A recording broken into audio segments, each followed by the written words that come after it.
He didn't have time to scream. There was a crunching sound from inside, as if a barrel filled with rotting entrails had burst. At that moment, everyone nearby was hit by a nauseating smell, sour, tarry, with a hint of rotten milk and old blood. Under the cassock, just above the knees, the fabric began to darken. The first worm crawled onto the stone floor within half a minute. It was white, wet, and, as Archdeacon Milo later claimed, did not move toward the light, but toward the altar. It was the end, but no one dared to say it out loud. The death of Sylvester the Setseca, the 141st Bishop of Rome, did not begin with his last breath. It began in February, when the pontiff refused to conduct liturgy in the cathedral for the first time in 2 decades of service. The report of the prefect of the palace guard states he complained of a dull pain in his lower abdomen. His stools were infrequent and black. At first, doctors decided that this was the result of years of fasting and excessive consumption of wine with vinegar. He was prescribed rest, boiled milk with honey, and rubbing with oil and wormwood, but the pain intensified. In March, the Pope stopped getting out of bed. He began to lose weight unnaturally and rapidly, losing muscle and fluid. His skin became yellowish, like parchment, and bleeding ulcers formed around his anus.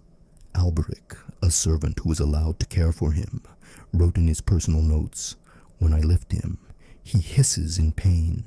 His body is cold, but between his legs there is heat and steam." The temperature in the room fluctuated constantly. Dr. Lambert demanded that a decoction of pork fat with a censer and cucumber be applied urgently, but the chamberlains refused. His Holiness does not accept procedures that smell of flesh. By April, a fistula had opened in Sylvester's lower abdomen. Yellowish pus flowed from it.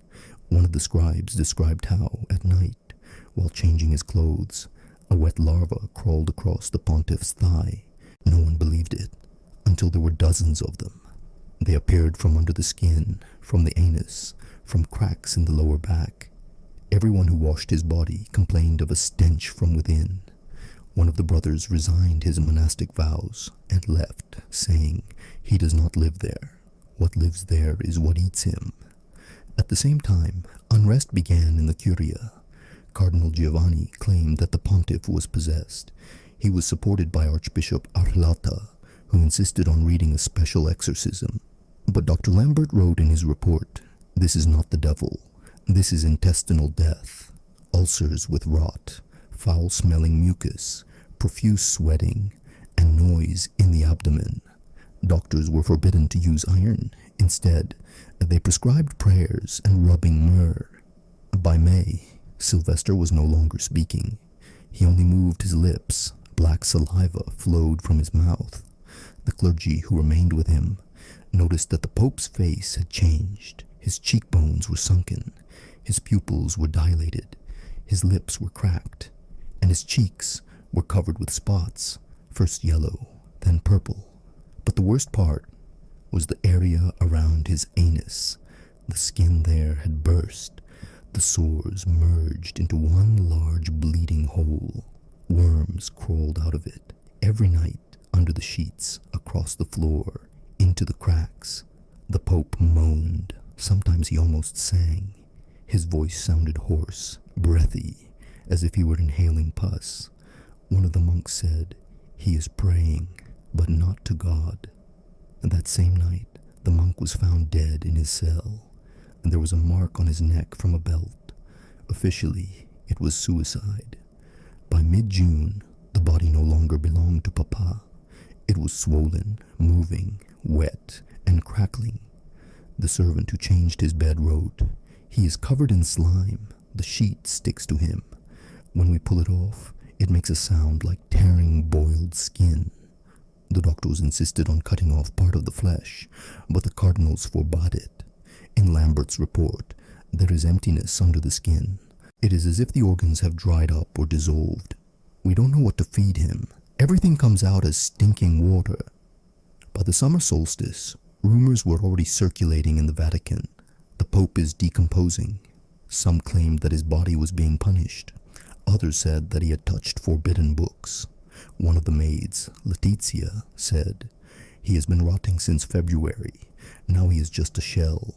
The worms know him better than we do." When a smell appeared at the court, it was attributed to the sewers.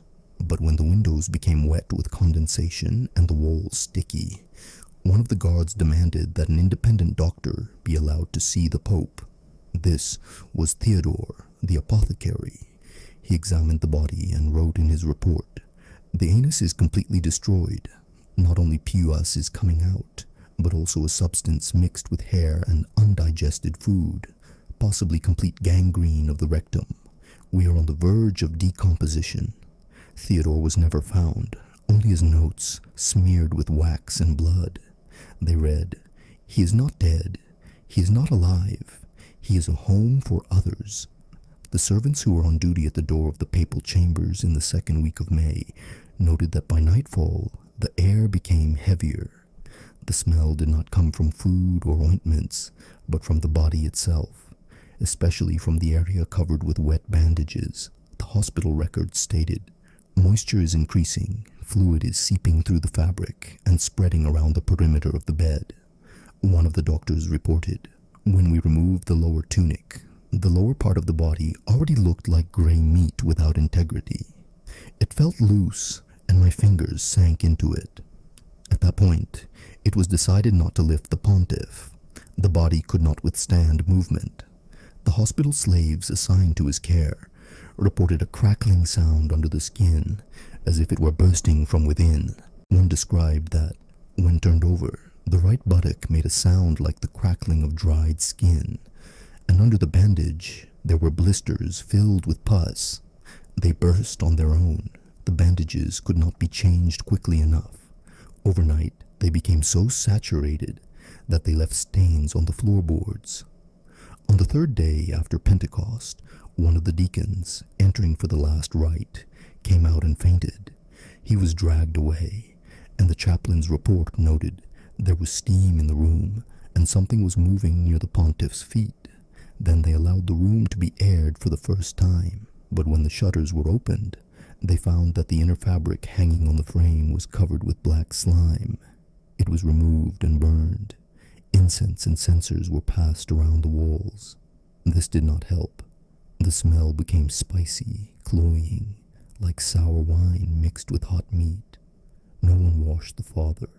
The documents clearly state only Brother Melonius touched the body. The skin on his index and middle fingers was removed. Melonius was deaf and almost mute. That is why he was allowed in. Later, in his notes, he sketched the outline of the body and made notes. The stomach is like a pot. The navel has disappeared, replaced by a slit from which cold air blows. The perineum is swollen but has no shape. Rings protrude from the anus, which do not appear to be intestines but smooth skin, like baby snakes. The Vatican archivist began discussing the closure of the Chronicles. The secretary of Cardinal de Lora wrote in a letter, "If the Chronicles are opened in the future, all references to decay should be excluded. Let death be quick, righteous, and in prayer. Everything else is for the fire." In response, he was told, "Too much has already been recorded. Servants speak, servants hear." Then a campaign of intimidation began. Everyone who entered the chambers was sworn to silence under threat of excommunication. 2 were excommunicated. Both disappeared. One was found in the Tiber. By early June, the lower part of the Pope's body showed no signs of life.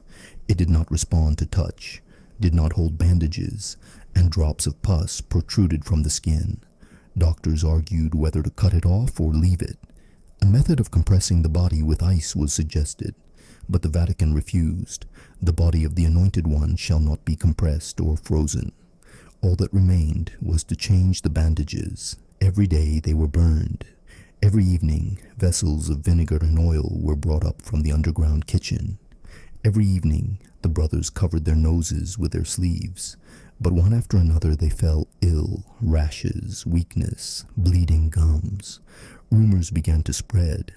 One of the chaplains wrote in his diary, I did not see it, but I heard it. At night, the body made sounds, not moans, not whispers, but a sound as if something were slowly moving through empty skin. After that, he was transferred to another post. Another brother described it in a letter. I saw the skin on his stomach swell up, and then a thin worm-like stream came out of it. It writhed as if looking for a way out. This letter was destroyed, but the rumors multiplied. The Pope was giving birth to worms. The worms were cursed. The body was not dying, but living a second life. Jerusalem, a servant who kept night watch, wrote in a personal note, "Second day at the Pope's bedside. I can hear him breathing, but not with his chest. Something is moving in his lower abdomen. The bandage is wet, and so is the floor beneath it. When I tried to wipe it, 3 white rings came out of the folds. I thought they were children's fingers, but they had no bones. Then they disappeared back inside. This note was found on him after his death. He died of suffocation. He covered his mouth with a piece of cloth soaked in opium." By the end of June, my father was no longer referred to by name. In documents, he became his silhouette, or simply the body. Even the cardinals avoided his name. Letters began with phrases such as, "regarding those chambers," or "with regard to the eastern part of the palace." Official papers were filled out without signatures. Only one report by the Inquisitor Malducci contains the following entry: "He is not dead. He is passing. Into what, I do not know. But his body is a vessel, and the vessel wanders." When one of the doctors, Brother Tibertius, suggested sewing up the tears in his stomach, the Archbishop replied, "Have you ever seen rot being sewn up? The seam will burst, and everything it is holding back will come out." Then they simply applied honey and wax. It did not help. His stomach finally burst open like cracked bread. Underneath was pink, loose tissue like boiled liver. On top of it was slime. From the slime came worms. From the worms came a stench. On the 4th week of June, a guard assigned to guard the entrance at night entered the room. He stayed inside for 8 minutes. When he came out, he was shaking. He didn't speak. He only wrote, "He's watching, without eyes, but he's watching." A day later, he hanged himself. They found sores on his body, on his chest, groin, and the back of his head. The doctors said it wasn't a disease. It was contact with the invisible. After that, the guards were replaced. Now the rooms were guarded only by old men, mute or almost blind. One of them died 5 days later. Before that, he whispered in his sleep, "He's asking to be let out." The servants no longer called him by his name. In reports, he became the one who breathes pus. Papers from the Apostolic Chancery arrived with the instruction, "Leave unsigned." According to the latest descriptions by the court physician Tommasino, the body had no anatomical resemblance to a human being, but showed signs of life in the central part of the abdomen, judging by the moisture of the tissue and its reaction to air movement. No one else touched him directly. Even when changing the sheets, they used tongs, wooden spoons, and iron scrapers, which were then taken out in closed buckets and burned. The smell was now not only in the Apostolic Palace, it penetrated the corridors of the sacred congregation and even the sacristy of St. Peter's Cathedral. One of the deacons who arrived for service described how his chest felt tight, as if he were inhaling mercury vapors, and his eyes watered instantly, as if he were standing over a cauldron of carrion. Archbishop Ferrer left Rome, leaving a note in his cell. "I feel not death in the air, but a curse." He was replaced by a younger bishop from Spoleto, but he disappeared 3 days later. Servants said that he had entered the papal chambers with a censer and left without it, alone in his cassock, which was soaked in some kind of liquid. A day later, his body was found under the colonnade with a black tongue and twisted fingers. By order of Cardinal Bonelli, all the doors to the east wing were reinforced with iron. The walls were wiped with vinegar, but the slime continued to ooze out in drops, like sweat, from the old marble. Meanwhile, a rumor spread through the streets of Rome. He is alive because the devil is in him. Candle sellers refused to supply wax to the Vatican, and the nuns of the Santa Maria convent left for Naples, leaving a note in the church: "We will not set foot on the ground where the shepherd rots."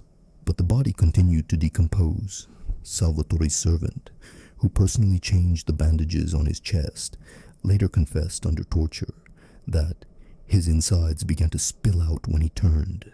He described how something gray, like porridge with bones, came out from between his ribs, below his breastbone, and it was moving. 2 days later, he vomited a black mass and died with a cry, "He's breathing through me." The corridor to the papal chambers was boarded up with nails. Neither guards nor clergy entered there anymore. Only 3 people were allowed inside: a surgeon with 2 silent boys who were responsible for collecting secretions and sealing cracks in the walls. One of them disappeared. The second lost the power of speech. When they tried to question him, he wrote on a board, "He is looking through his intestines." Sylvester himself no longer moved, but the tissues of his body continued to move. Inside his abdomen, there was a pulsation. Sometimes it spread to his thigh, rose upward, and mucus began to ooze from his eye sockets. Guido's servant claimed that the skull creaks as if something is rubbing bone against bone inside. The doctors were speechless. One of them wrote, "The decomposition is so vivid that one wonders if it is a new form of life." The night when the rats began to gather at the doors was truly terrifying. They scratched, sat in rows, and howled. One of the priests poured boiling water on them, but they did not scatter. Then they began to shoot them. But the next morning, dead rodents were lying at the doors again, and among them were wriggling maggots. These were the same ones that had previously been removed from the pontiff's body. "He has become a source of life and death," they wrote in a note to the Council of Cardinals. Cardinal Marini, who led the secret meeting in the crypt, said, "We are not losing power because of death. We are losing power because we are afraid to call death what it is." He proposed officially recognizing the pontiff's departure, but Cardinal Lorenzi refused. "The body has not been committed to the earth. That means the spirit is still with us." And so it was decided the body must be moved. At first, only to the lower chambers. But when 4 novices tried to lift the body, one of them cried out, "The flesh is falling apart. My hands are slipping off the bones." Another fainted from the stench, and a third ran out in tears. Only one remained, silent, who later wrote, "He weighs nothing now, but the flesh is not dead. It vibrates." At that moment, an ulcer in the lower abdomen burst. It covered the thigh and groin and had been oozing for a week. When it burst, a lump came out, thick as a skein of intestines, but moving. Everyone nearby was covered with splashes. 2 of them later lost the skin on their hands. This event was a turning point. The next morning, Cardinal Bonelli ordered, "No attempts to move him. He remains where he lies, but let his room become his tomb." Within 24 hours, the guards walled up the doors. A wheezing sound, like breathing, could be heard from inside. Then there was silence, but towards morning, the wall darkened. Pus oozed through a crack. They sealed it with wax, but sweat continued to drip from the ceiling. Soon, the servants began to die, one after another. They all had the same symptoms: festering sores, darkening skin, worms in their vomit. Archbishop Treviso called it punishment for fear. The Bishop of Ravenna sent a letter: "If the rot of the shepherd is contagious, we will lose the entire flock." But there was no reply, because no one in the Vatican was writing anymore. The 3rd week after isolation, the Pope was no longer mentioned in the liturgy. His name was erased from sermons. Librarians burned documents bearing his signature. On tapestries, images of Sylvester were covered with cloth. Officially, the pontiff was still alive. Unofficially, he was cursed.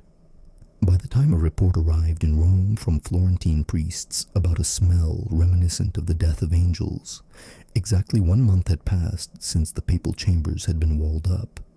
People in the area began to fall ill. A woman who sold fish in St. Peter's Square lost her fingernails.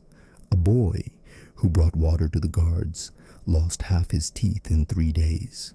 An apprentice apothecary who poured vinegar into his nose lost his sight. No one directly linked this to the pontiff's body, but no one tried to deny it either. The smell now rose even to the roof of the cathedral. The dome was covered with cloth soaked in resin. It was replaced every morning. It didn't help. Services were reduced to 15 minutes. People stood with their heads covered with sacks.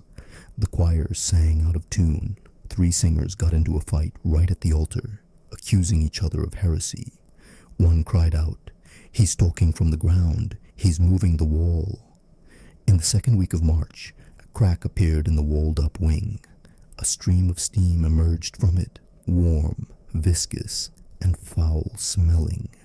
The guards abandoned their posts in panic. The wax applied to the wall joints melted. Worms crawled out from under the stone. Cardinal Lorenzi ordered the passage to be examined. A doctor was sent, the same one who had previously described the pontiff's insides as slowly breathing. He returned in silence. 6 hours later, he committed suicide. Then a secret consistory was convened. "We cannot keep this hidden any longer," said Cardinal Benelli. "If the rod is stronger than stone, it is stronger than the clergy. We must inform the faithful," muttered Archdeacon Arezzo. "Let this be a warning." "No," objected Prefect Capri. "This is not death. This is contagion. If we acknowledge death, we acknowledge that the church is vulnerable." Meanwhile, rats began to crawl out of the crack. They moved slowly, one after another. Some had no eyes. Some had swollen bellies from which something was oozing. One of them died right in the passageway, and a piece of flesh came out of its mouth. People scattered. Only the guards remained. They were ordered to stand without weapons and without masks to show strength. That night, another cardinal died of suffocation. His face was swollen, his tongue protruding from his mouth like a pontiff's.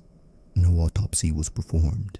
He was buried without a funeral service. At the same time, Silvestra's body was still lying on the marble floor.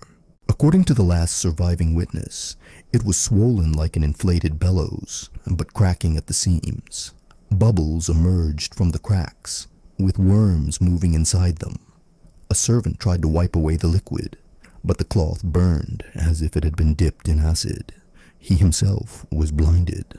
One of the doctors noted, "The skin resembled moldy parchment, but it was breathing. The eyes had popped out, but the sockets were festering. The ulcers had opened up to such an extent that the abdomen had completely collapsed inward. The organs were not held in place. They were sliding down. Some continued to pulsate. The problem was that no one knew when he had died. His heart was not beating, but his veins were warm. There were no signs of rigor mortis, and although his skull was cracked, a crunching sound could be heard inside. Bishop Capua wrote in a private note, "If we acknowledge his death, it will be the end of the clergy. If we don't, he will consume us from within." It was then that the decision was made to perform a purification ritual. At dawn, 19 people gathered, priests, surgeons, altar boys. All wore masks, cut clothes, and had their faces covered. They were locked inside. They were given 3 days, but no one came out. On the 4th day, the walls were boarded up. On the 5th day, it became quiet. Only the reports said, "The wall was licked by black slime, the stone melted, the floor sank." A week later, earthquakes began. They were light but regular. The ground beneath the cathedral began to sink. Cracks appeared in the crypts. There was a smell in the dungeons. Liquid flowed from the statues. People said, "He's rotting through the church." Then the last consistory gathered. It was decided to keep his name secret, to burn the records, to refuse burial. to open elections for a new pontiff without announcing the death of the previous one. Since then, Sylvester has not been mentioned. His image was erased from the walls. His tomb was never built. His office, formally, never ended. His room is still walled up. The servants who carried the wax out of there later died. All of them died of festering sores and worms in their intestines. Letters from German ambassadors say, Rome is shaking from the stench, but no one mentions his name. They pray without a holy father. They pray in fear. One of the old archivists wrote on his deathbed, "The body has cracked, but the voice remains. We hear it asking for forgiveness.